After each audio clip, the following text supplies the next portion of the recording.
Now, even the first covenant had regulations for worship and an earthly place of holiness. For a tent was prepared, the first section in which were the lampstand and the table and the bread of the presence. It is called the holy place. Behind the second curtain was a second section called the most holy place, having the golden altar of incense and the ark of the covenant covered on all sides with gold, in which was a golden urn holding the manna and Aaron's staff that budded and the tablets of the covenant. Above it were the cherubim of glory overshadowing the mercy seat. Of these things we cannot now speak in detail. These preparations having thus been made, the priests go regularly into the first section performing their ritual duties, but into the second only the high priest goes, and he but once a year, and not without taking blood, which he offers for himself and for the unintentional sins of the people. By this the Holy Spirit indicates that the way into holy places is not yet opened as long as the first section is still standing, which is symbolic for the present age. According to this arrangement, gifts and sacrifices are offered that cannot perfect the conscience of the worshiper, but deal only with food and drink and various washings, regulations for the body imposed until the time of Reformation.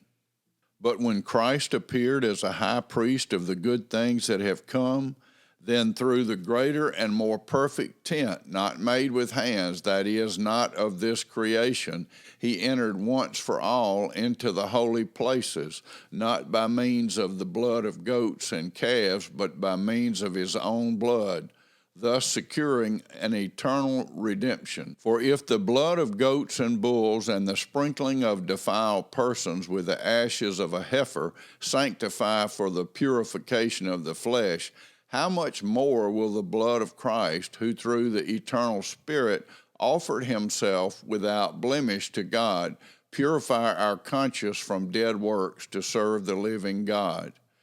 Therefore, he is the mediator of a new covenant, so that those who are called may receive the promised eternal inheritance, since a death has occurred that redeems them from the transgressions committed under the first covenant. For where a will is involved, the death of the one who made it must be established. For a will takes effect only at death, since it is not in force as long as the one who made it is alive. Therefore, even the first covenant was inaugurated without blood. For when every commandment of the law had been declared by Moses to all the people, he took the blood of calves and goats with water and scarlet wool and hyssop, and sprinkled both the book itself and all the people, saying, "This is the blood of the covenant that God commanded for you." And in the same way he sprinkled with the blood both the tent and all the vessels used in worship. Indeed, under the law, almost everything is purified with blood, and without the shedding of blood there is no forgiveness of sins. Thus it was necessary for the copies of the heavenly things to be purified with these rites, but the heavenly things themselves with better sacrifices than these. For Christ has entered not into holy places made with hands, which are copies of the true things, but into heaven itself, now to appear in the presence of God on our behalf.